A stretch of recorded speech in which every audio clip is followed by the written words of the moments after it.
نحمده ونصلي على رسوله الكريم اما بعد فاعوذ باللہ من الشیطان الرجیم بسم اللہ الرحمن الرحیم وَيُقِيمُونَ الصَّلَاةَ وَمِمَّا رَزَقْنَاهُمْ يُنْفِقُونَ صدق اللہ العظیم۔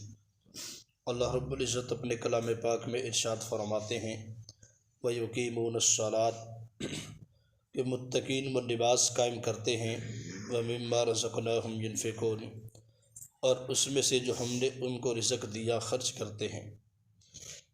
تو ابھی دیکھیے اس آیت کریمہ کے اندر اللہ تعالیٰ نے اقامت صلاۃ کے حوالے سے بات بیان فرمائی ہے، اور کل کے درس میں بھی نماز کے قیام کے حوالے سے گفتگو ہوئی، بات ہوئی۔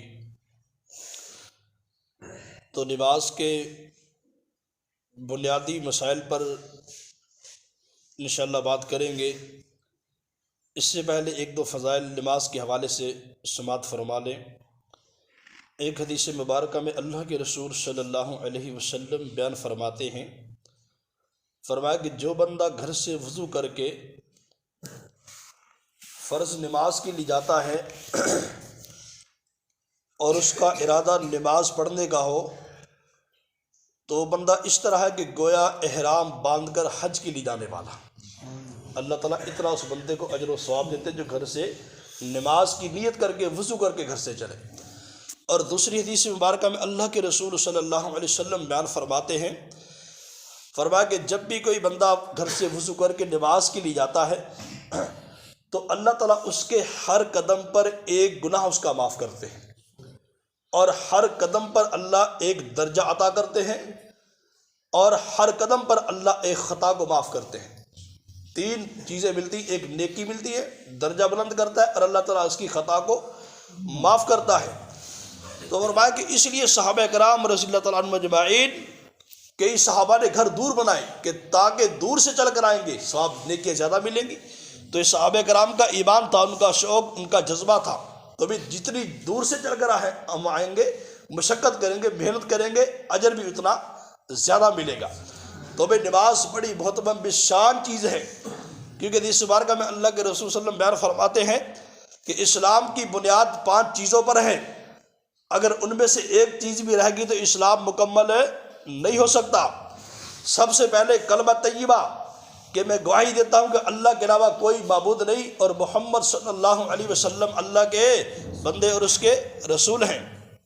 اور دوسری نماز کو قائم کرنا، تیسری چیز رمضان کے روزے رکھنا، زکوٰۃ دینا، حج کرنا، یہ 5 اسلام کے بنیادی عقائد ہیں۔ اگر ان میں سے ایک بھی پورا نہ کیا، ایک پر بھی عمل نہ کیا، ایک میں بھی خامی رہ گئی، تو ہمارا اسلام ایمان مکمل نہیں ہوگا۔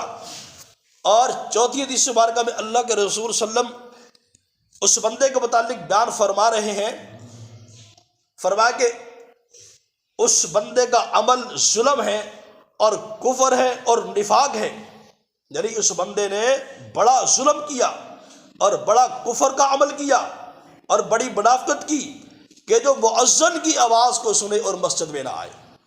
جو مؤذن کی آواز کو سنے اور مسجد میں نہ آئے، کتنے سخت الفاظ ہیں۔ شاید ہم ان کی حقیقت کو نہ سمجھے کہ اللہ کے رسول نے کیا بات بیان فرمائی، شاید کی اس حقیقت کو ہم نہیں سمجھے کہ اس لیے ہم نماز کا اہتمام نہیں کرتے، بغیر ٹائم کی نماز پڑھتے، وقت پر مسجد میں نہیں آتے، 5 نمازوں کا اہتمام نہیں کرتے۔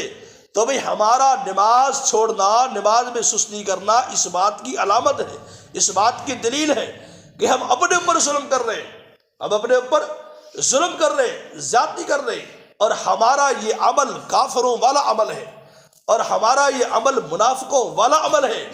تو بھئی ہمیں غور کرنا چاہیے کہ نماز سب سے بڑا اللہ کا حکم ہے، اللہ نے بڑا اجر و ثواب اس کے اوپر رکھا ہے، اس کے فضائل بھی بڑے ہیں نماز پڑھنے کے، اور نماز نہ پڑھنے کی سزا بھی بڑی ہے۔ تو بھئی اس لیے کوشش کی جائے کہ نماز پر مستقل اس پر ہمیشگی اختیار کی جائے، اور اگر مستقل نماز پر ہمیشگی اختیار کریں گے تو یہ بات بیان فرمائی گئی ہے کہ اللہ تعالیٰ سب سے پہلے ہمارے رزق کا مسئلہ حل کر دیں گے، کیونکہ ہر بندہ پریشان ہے، ہر بندے کو رزق کا کمائی کا بڑا مسئلہ ہے کہ اچھی آمدن ہوگی، اچھے وسائل ہوں گے تو میرے گھر کا نظام اچھا چلے گا، میری اولاد کی تربیت اچھی ہوگی. ہر بندے کو اس بات کی فکر ہے، لیکن اللہ تعالیٰ اس بات کی ذمہ داری لے رہے ہیں کہ جو بندہ 5 وقت کی نماز باجماعت مسجد میں ادا کرے اس کی رزق کی ذمہ داری میں لیتا ہوں. تو جس کی ذمہ داری اللہ تعالیٰ خود لے لے بھئی اس کے لیے کیا کون سی فکر کی بات ہے. اور اللہ تعالیٰ بارے بارے میں بیان فرماتے ہیں کہ وَمَا مِن دَابَّةٍ فِي الْأَرْضِ إِلَّا عَلَى اللَّهِ رِزْقُهَا، کہ زمین میں کوئی بھی ایسا چپایا کوئی بھی جاندار نہیں مگر اس کی ذمہ داری رزق کی اللہ پر ہے. تو جس کی ذمہ داری اللہ لے لے تو بھی اس کے بارے میں ہمیں فکر مند پریشان نہیں ہونا چاہیے. تو ہمیں اس لیے تمام بھائی اس بات کی کوشش کریں کہ نماز پر مستقل ہمیشہ اختیار کریں اور اپنے بچوں کو، اپنے گھر والوں کو، اپنے بیٹے بیٹیوں کو، اپنی بیویوں کو، اپنے گھر والوں کو بھی نماز کی ترغیب دیں. کیونکہ اللہ تعالیٰ نے قرآن پاک میں یہ بات بیان فرمائی، کل کے درس میں بھی اس کا ذکر ہوا کہ وَأْمُرْ أَهْلَكَ بِالصَّلَاةِ وَاسْتَبِرْ عَلَيْهَا، کہ اے نبی جی آپ اپنے گھر والوں کو نماز کا حکم کیجئے، وَاسْتَبِرْ عَلَيْهَا، اور اس پر ڈٹ جائیے، اس پر ثابت قدم رہیے. تو ابھی سب سے پہلے یہ حکم کس کے لیے؟ ہمارے لیے ہے.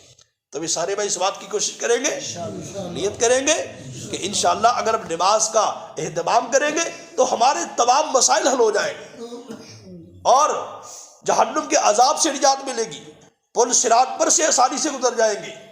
تو بھائی تمام ہمارے مسائل حل ہوں گے.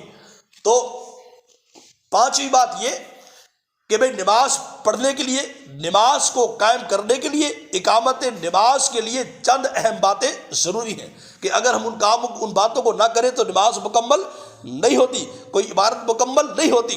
حدیث مبارکہ میں یہ بات بیان فرمائے گی کہ اگر بندہ فرمایا کہ ایک شراب کا قطرہ پی لے، ایک شراب کا قطرہ پی لے، کہ شراب نجس العین ناپاک ہے، فرمایا کہ 40 دن تک اس بندے کی کوئی عبادت قبول نہیں ہوتی. کیوں نہیں ہوتی بھائی؟ کہ شراب حرام ہے، اللہ نے حرام کر دی. تو اگر کہ اس کا مرتکب ہوگا، شراب پیے گا تو اس کی عبادت قبول نہیں ہوگی. تو اس لیے بھائی نماز کے لیے بھی اہتمام کرنا نہایت ضروری ہے، نماز کے قیام کے لیے، نماز کو قائم کرنے کے لیے. کیونکہ قرآن پاک میں بات بیان فرمائی کہ بھائی یقیمون الصلاۃ، کہ متقین وہ لوگ ہیں کہ جو نماز کو قائم کرتے ہیں. تو نماز کو قائم کرنے کے لیے اس کے آداب کا خیال کرنا، فرائض واجبات کا خیال کرنا، سنن مستحبات کا خیال کرنا، اور پاکیزہ ہو کر بھائی جس طرح ہم کہیں پر مہمان جائے تو ہم ایسے ہی چلے جاتے ہیں گندے کپڑے پہن کر، کوئی پلاسٹک کی ٹوپیاں پہن کر چلے جاتے بھی کہیں پر جاتے ہیں، کبھی بھی نہیں جائیں گے. ہمیں شرم آئے گی کہ ہم تو خاص مہمان بن کر جا رہے ہیں اور اب ایسی گندی حالت میں جائیں، گندے کپڑے پہن کر جائیں، بوسیدہ کپڑے پہن کر جائیں، ہمارے جسم سے بدبو آ رہی ہو، ہمارا چہرہ بھی صاف نہ ہو، ہماری داڑھی بھی صاف نہ ہو، اور ہماری ٹوپی پگڑی بھی صاف نہ ہو، اور گندے جوتے ٹوٹے جوتے پہن کر جا رہے ہیں. بھائی کہیں پر جاتے ہیں؟ کبھی بھی نہیں جاتے. ہمیں شرم آتی ہے، لیکن اگر شرم نہیں آتی تو وہ اللہ کے گھر میں نہیں آتی.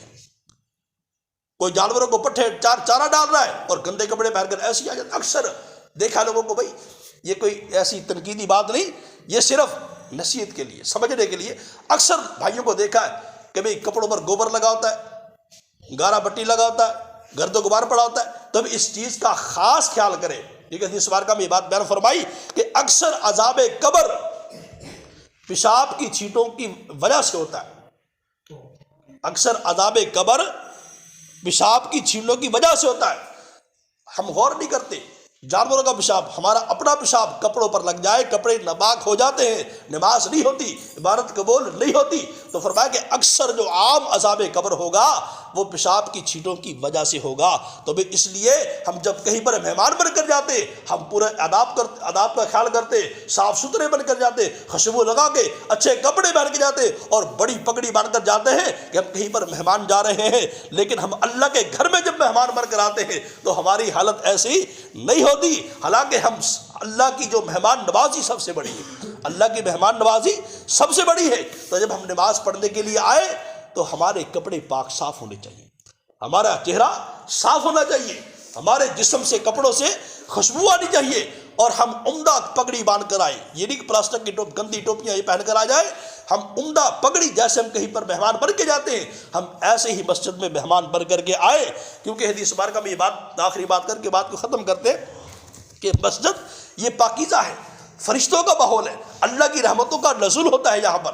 اور اگر کوئی بندہ پیاز کھا کر لہسن کھا کر بدبو چیز کھا کر مسجد میں آ جائے تو رحمت کے فرشتے اللہ کے فرشتے اس بدبو کی وجہ سے اس بری سمیل کی وجہ سے فرمایا کہ اس جگہ کو چھوڑ جاتے ہیں۔ تو اس لیے فرمایا کہ جب بھی مسجد میں آؤ تو کوئی بدبو دار چیز نہ کھا کر نہ آؤ کہ مسجد میں بدبو پھیلے، مسجد میں کوئی ایسی تاثرات ہوں کہ منہ سے بدبو آ رہی ہو، اللہ کے رحمت کے فرشتے دور ہو جاتے اس بدبو کو سونگھ کر۔ تو بھئی یہ پاکیزہ ماحول ہے، فرشتوں کا ماحول ہے، نورانی ماحول ہے، اللہ کی رحمتوں کا مرکز ہے۔